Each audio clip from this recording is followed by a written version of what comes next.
Hola, soy Emiliano Pérez Cortés, soy profesor de la Facultad de Estudios Superiores Aragón en la carrera de Ingeniería Civil. En esta ocasión continuaremos con el curso de hidrología. Y bueno, entonces vamos a iniciar. En esta ocasión vamos a ver, ya vamos a entrar al capítulo de o subcapítulo 3.4, que es una precipitación en una zona dentro del capítulo de precipitación, y vamos a ver una eh, extensa o breve, dependiendo del criterio y del concepto de cada uno, de qué tan es pequeño. Pero bueno, entonces vamos a ver una ligera o grande introducción, ¿no? En general, la altura de lluvia que cae en un sitio dado difiere de la que cae en los alrededores, aunque sea en sitios cercanos.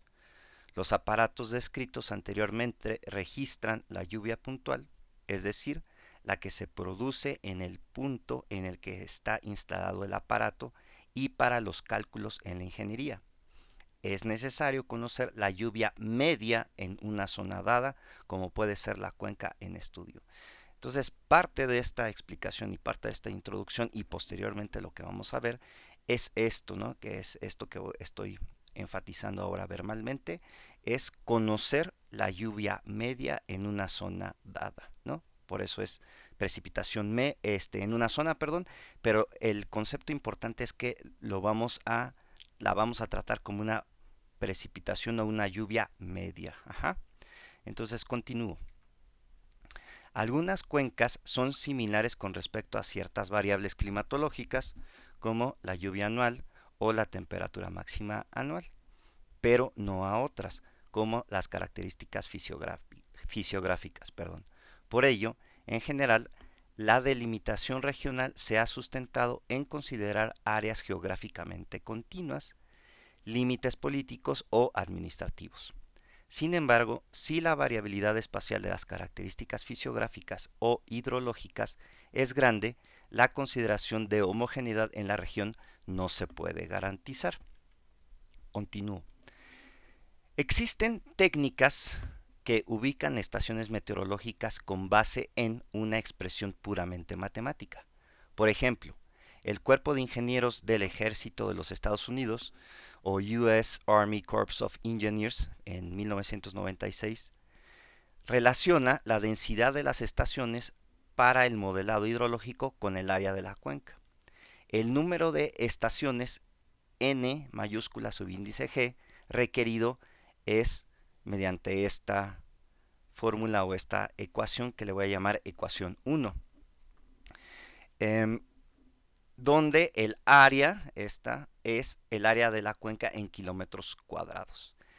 Del libro de donde lo tomé no está la conversión, o sea, esta ecuación, lo menciono verbalmente, ya tiene eh, todos los cambios de unidades para que se utilice kilómetros cuadrados y me dé pues el número de estaciones, pero insisto, se usan kilómetros cuadrados. Ajá, eso ya está el cambio, ¿no? Esa es una diferencia con respecto al libro de donde la obtuve.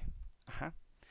El número de estaciones para un rango de áreas de cuencas hidrográficas se puede calcular usando la ecuación E1 y como se muestra en la tabla 1 a continuación. Entonces aquí está una tabla de estaciones y densidad con base en el área de la cuenca. Entonces se propone, o el ejército o el cuerpo de ingenieros del ejército norteamericano, perdón, sugiere que exista una estación para una área de 1 kilómetro cuadrado, y la densidad pues sería 1 kilómetro cuadrado por estación, ¿no? Si hay un área de 10 kilómetros cuadrados, se sugiere 2, con un área de 100 kilómetros cuadrados se sugiere 3 y así sucesivamente. Pero con esta eh, ecuación se puede obtener el número de estaciones dependiendo el área que estemos analizando, ¿no? O el área de la cuenca. Esa es la idea.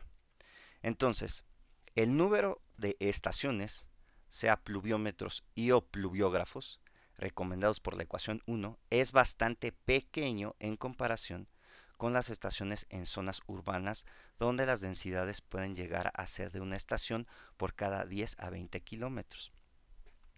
Para una cuenca con área de 100 kilómetros cuadrados, la ecuación E1 sugeriría solo 3 estaciones con una densidad de 33.3 kilómetros cuadrados por estación. La precisión de una red de pluviómetros se considera suficiente si mide con precisión o es representativa de la lluvia en un área. Desde el punto de vista de la teoría de la medición para cualquier variable aleatoria, el número recomendado de muestras es de 10 a 15. El origen de esta recomendación se deriva de la disminución decreciente del error estándar a medida que aumenta el número de estaciones.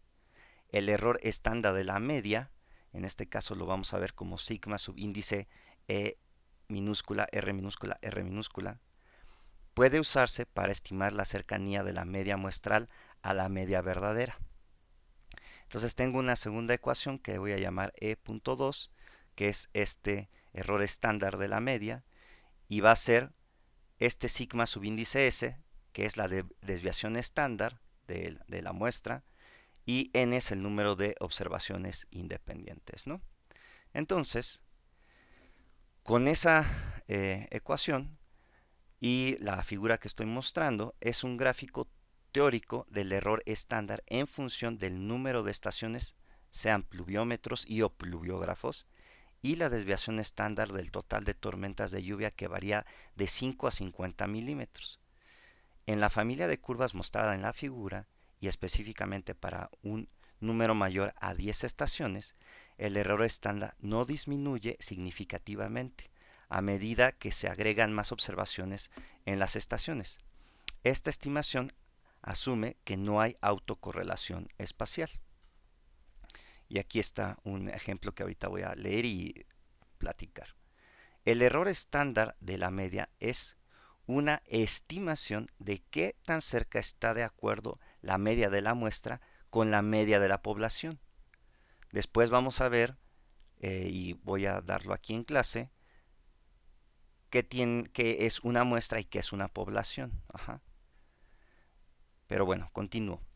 Esta afirmación es una expresión en términos estadísticos de la precisión con la que una red de pluviómetros mide la precipitación en la zona. Si se espera que la precipitación tenga una desviación estándar de 50 milímetros y deseamos aproximar la media de la población dentro de los 10 milímetros, entonces el número de estaciones requeridas por la ecuación E.1 es 25, ¿no? Y este es, digamos, un ejemplo ya gráfico y puntual de lo que acabo de describir con esas características, ¿no? Entonces continúo. En consecuencia, para desviaciones estándar de 10, 20, 30 y 40 milímetros, el número de estaciones tendría que ser 2, 5, 10, 17 y 26 para lograr un error estándar de la media inferior a 10 milímetros. Este ejemplo no tiene en cuenta el área cubierta por la lluvia o el tamaño de la cuenca, área en relación con el espaciamiento de estaciones. Para capturar Para capturar la variabilidad de las precipitaciones a la escala de un solo evento, es posible que se necesiten más estaciones de los que sugiere la figura. Ajá. Entonces, esta es una propuesta de lo que ha estudiado o se ha mencionado eh, el cuerpo de ingenieros del ejército norteamericano, ¿no? Entonces continúo. Para cualquier evento en particular, la tormenta que produce precipitaciones no puede cubrir más de una fracción de los pluviómetros en la red. El error estándar de la media puede servir como una estimación, pero no considera el mal funcionamiento del pluviómetro o pluviógrafo, la extensión espacial de la tormenta y otros factores que reducen la confiabilidad de una red de pluviómetros y pluviógrafos en operación. Debido a que la lluvia está correlacionada espacialmente, las mediciones obtenidas de un conjunto dado de pluviómetros y pluviógrafos no son estadísticamente independientes. Por lo tanto, generalmente se requieren más pluviómetros y o pluviógrafos, es decir, mayor densidad, de los estimados por las ecuaciones E1 y E2 o por las curvas teóricas que se mostraron en la figura. Entonces, ¿por qué estoy en esta ocasión platicando esto como introducción?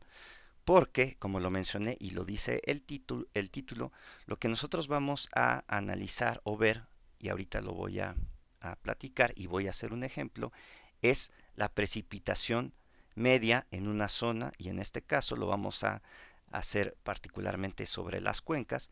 Y entonces, pues necesitamos teóricamente por lo menos saber cuántos pluviómetros o cuántos pluviógrafos necesitamos en una área o en una extensión espacial suficientes para que esa estimación de esa precipitación media pues sea lo más certero y lo más creíble, ¿no? Por decirlo así, ¿no? O sea, como siempre les había dicho, sea la mejor estimación.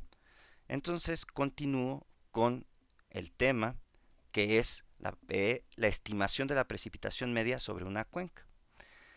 Para una tormenta dada, así como aquellas tormentas de diseño para distintos periodos de retorno provenientes de un análisis de frecuencias de eventos, existen tres métodos de uso generalizado para calcular la lluvia media. Está el promedio aritmético, está el que llamamos el polígonos de Thyssen y el método de las isoyetas. Para el promedio aritmético, esta es la ecuación o fórmula que vamos a utilizar, donde H testada es la altura de precipitación media en la zona que estamos estudiando. H subíndice I va a ser la altura de precipitación registrada en la estación I y N el número de estaciones en el análisis. Entonces, ¿qué quiere decir esta ecuación? Que H testada va a ser igual a 1 sobre N de la sumatoria desde I igual con 1 hasta N de todas las H subíndice I. Eso es el promedio aritmético. Y ahorita, después de platicar esto y eh, los otros métodos, voy a hacer un ejemplo, voy a mostrar un ejemplo. Continúo. Polígonos de Thyssen, donde H testada es la altura de precipitación media, H subíndice I es la altura de precipitación registrada en la estación I, N es el número de estaciones en el análisis, área subíndice Thyssen subíndice I es el área de influencia de la estación I, área subíndice T mayúscula es el área total de la cuenca.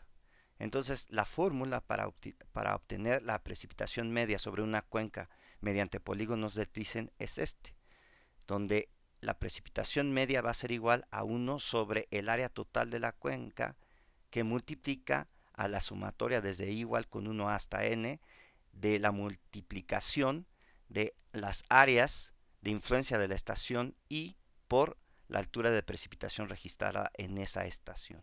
¿Sí? Esta es la fórmula. Y el método de las isoyetas es parecida a la ecuación, es esta, en donde H testada es la altura de precipitación media en la cuenca, H testada I, subíndice I, H testada subíndice I, es la altura de precipitación promedio entre las isoyetas, repito, H testada subíndice I es la altura de precipitación promedio entre las isoyetas, N es el número de áreas entre isoyetas consideradas, A mayúscula subíndice isoyeta subíndice I es el área entre cada dos isoyetas. Repito, es el área entre cada dos isoyetas o entre dos isoyetas. Y A subíndice T mayúscula es el área total de la cuenca. Y esta es la fórmula para el método de las isoyetas. Entonces, vamos a el ejemplo. ¿Cómo se utiliza las fórmulas para el caso del promedio aritmético? Entonces, imaginen que yo ya delineé el parteaguas para tener esta cuenca hidrográfica y voy a tener 6 estaciones. Si se dan cuenta, tengo 4 estaciones dentro del parteaguas de la cuenca que demarqué o hice la delimitación y tengo dos estaciones pluviométricas o pluviográficas o pluviógrafos, pluviómetros o perdón, pluviómetros y o pluviógrafos, ajá. Estas son 6, ajá. Pero para el promedio aritmético únicamente voy a tomar en cuenta las que están dentro del parteaguas de la cuenca que estoy analizando. Y entonces en este ejemplo, piensen que para esta estación, que no sé si se alcanza a ver en la diapositiva, pero que sería la estación 4, lo que aquí tengo de registro no es un registro, repito, lo mencioné mal, no es un registro.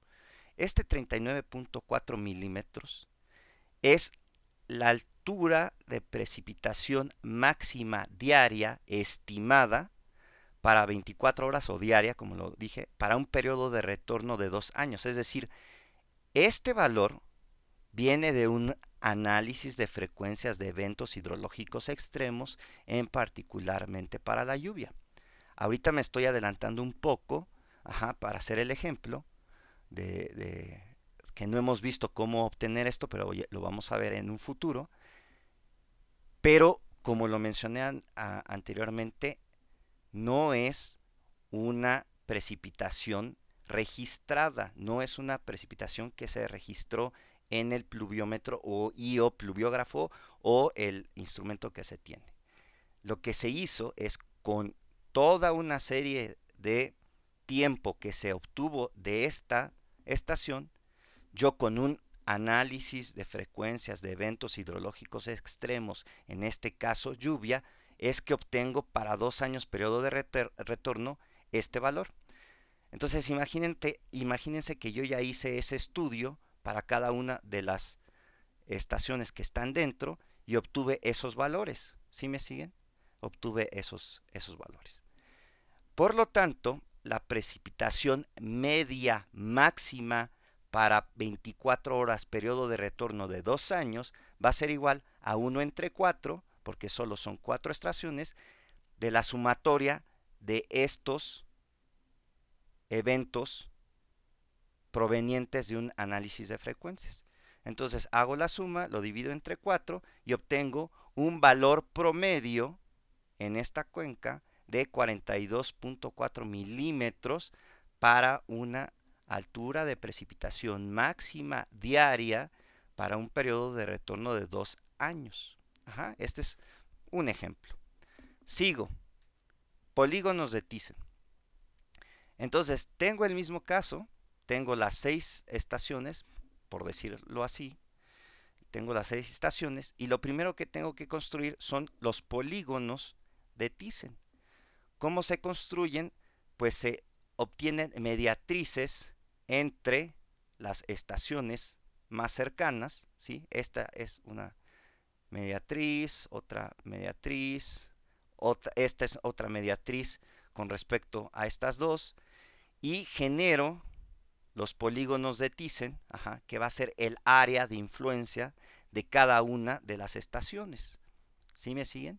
Entonces, como se podrán dar cuenta en este ejemplo didáctico, y que lo hice así para que se vea, esta área de influencia de este polígono no influye o no va a ser parte, o este dato o esta toma de registros en esta estación no va a tener influencia dentro de esta cuenca porque el polígono de Thyssen está fuera del parteaguas. Pero si hay una región, en cambio, por ejemplo, en este caso, si hay una región del polígono de Thyssen de esta estación, pues sí la voy a tomar en cuenta. Entonces, ¿qué es lo que pasa? Pues se traduce en esto, en que voy a tener 1, 2, 3, 4, 5 áreas de influencia por los polígonos de Thyssen. Ajá, ya tengo las áreas de influencia dentro de mi cuenca y con los valores anteriores que tenía y las áreas de cada uno de los polígonos, es decir, para esta estación yo tengo que el análisis de frecuencias de eventos hidrológicos extremos para precipitación me dice que para 2 años periodo de retorno, precipitación máxima diaria me da de 43.8 milímetros. Y el área del polígono de Thyssen, yo ya calculé esta área, dice que son 2 kilómetros cuadrados en este ejemplo. Ajá. Y así obtengo el área de este polígono de Thyssen, es 1.41 kilómetros cuadrados. Obtengo la área que está aquí, que es de 0.59 kilómetros cuadrados. Obtengo el área de esta zona que está en morado, que es de 2.06 kilómetros cuadrados. Y esta área del polígono de Thyssen es 1.54 kilómetros cuadrados, ¿no? El área total es de 7.6 kilómetros cuadrados en este ejemplo. ¿Y qué es lo que tengo que hacer para obtener la precipitación media de la altura máxima de precipitación diaria para 2 años periodo de retorno? Es esta operación, ¿no? Si se dan cuenta, este 2 por 43.8 es este 2 por este 43.8. Este 1.41 por 35.7 es la multiplicación de estas dos cifras. Multiplico estas dos cifras, multiplico estas dos cifras, multiplico estas dos cifras. Entonces ya las multipliqué, las sumo y las divido entre el área total de la cuenca. Al hacer toda esta operación, si no me equivoqué, me debe de dar 40.3 milímetros. Y si se dan cuenta, voy a regresar unas diapositivas anteriormente. En el promedio aritmético me da de 42.4 milímetros, ¿sí? Me da prácticamente, así número cerrado, pues 2 milímetros más de precipitación en promedio en esa zona con el método aritmético, y me da 4.3 milímetros con el de polígonos de Thyssen. Ajá. Y para finalizar, a continuación voy a mostrar el método de isoyetas, en el que con los valores de los provenientes del análisis de frecuencias de eventos hidrológicos extremos, en este caso para lluvia, se obtienen, o se hace un mapa de isoyetas, ajá, o sea, se generan las isoyetas, curvas de la misma precipitación o de la misma altura de precipitación, se dibujan estas isoyetas. Posteriormente se obtienen los valores de las áreas entre isoyetas, ¿sí? Que es lo que estoy haciendo. Ajá, estoy obteniendo las áreas, estoy sombreando las áreas entre isoyetas, y posteriormente haré lo mismo o algo similar, ¿no? Lo que hago es obtener el valor promedio entre isoyetas. Ajá. Por ejemplo, para alturas de la isoyeta mayor a 50 milímetros, para 24 horas, periodo de retorno de 2 años, me da de 54.4 milímetros, que es este punto, que es este punto es el de mayor altura de precipitación. Y así sucesivamente, aquí está un listado. Tengo el valor de las áreas, ajá, entre isoyetas, ¿sí? Como si se dan cuenta, aquí son muchísimas más áreas de influencia. Y lo que voy a hacer es pues multiplicar, ¿no? Voy a hacer este valor por este valor, este valor por este valor, y así sucesivamente. Aquí están las multiplicaciones. Este 54.1 por este es esto, y aquí tengo estos valores. Ya que tengo estos valores, los sumo. Esta es la sumatoria, fíjense, aquí está. Esta sumatoria es la suma de todos estos. Y posteriormente lo único que hice es dividirlo entre el área total de la cuenca, y obtengo que la precipitación media máxima diaria para un periodo de retorno de 2 años es de 38.3 milímetros para este ejemplo del método de isoyetas. Y bueno, esto sería todo para la clase o la grabación de hoy. Si ustedes siguen este material en el canal de YouTube, les pido que lo compartan, que hagan comentarios, que se suscriban, y pues nada, yo me despido, continúo con mis alumnos off the record. Hasta luego.